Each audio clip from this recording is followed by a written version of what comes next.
Water arising from water tables deep within the earth, percolating up through geological strata, becoming imbued and informed by the geomagnetic field of the earth and all the information signatures of the minerals it contacts along the way, percolates up into a mountain stream.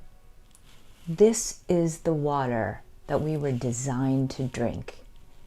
The water by virtue of being a human being on earth, that is our birthright. Water that is pure, structured, imbued with beneficial frequencies, free of detrimental ones. Water that is, in essence, sacred.